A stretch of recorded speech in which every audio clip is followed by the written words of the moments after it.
Il s'agit d'une des actions qui s'appelle la lecture de contes non sexistes. Alors, certes, c'est une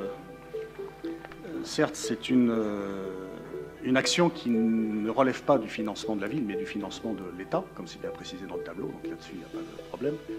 Le sujet n'est pas celui-ci. Le sujet est simplement celui qui est en train de prendre de plus en plus d'espace sur le plan médiatique. Vous le savez, c'est l'inquiétude d'un certain nombre de parents de voir que ce que l'on appelle l'idéologie du genre est en train d'arriver. Peut-être que ça ne vous inquiète pas, mais il y a des parents qui sont inquiétés. Et on ne peut pas ne pas les entendre, on ne peut pas ne pas les écouter.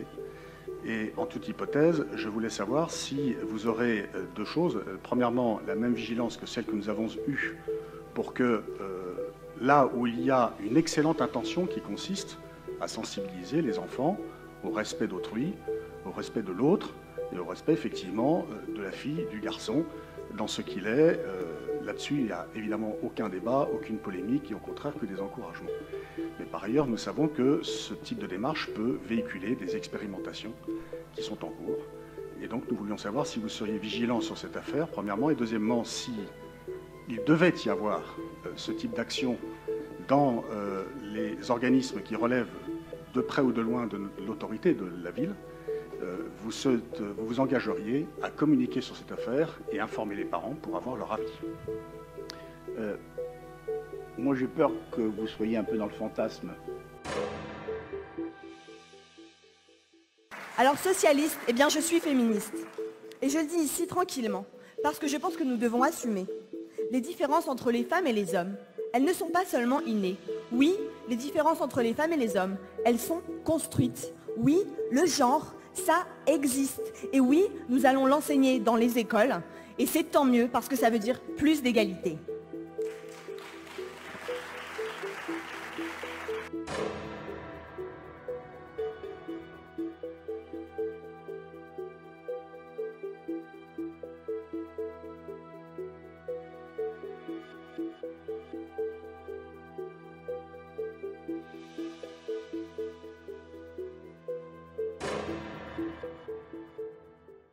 Et les stéréotypes, ça se déconstruit dès le plus jeune âge.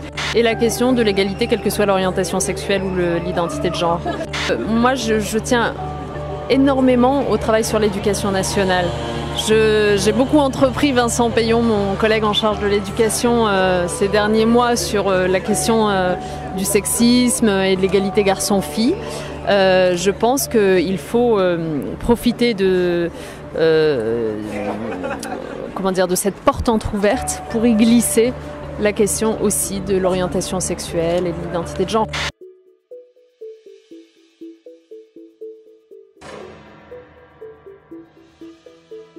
On sait tous par qui a été porté les ragots sur cette théorie et notamment par la fusion de certains extrémistes de tout poil. Je trouve que si des personnes dans le débat public ont des choses à dire, bien que ça ne nous convienne pas, après tout, on peut respecter quand même les personnes qui disent quelque chose qui ne nous convient pas. Et on ne les traite pas d'extrémistes au prétexte que ça ne nous convient pas. Voilà. C'est inacceptable d'entendre ça.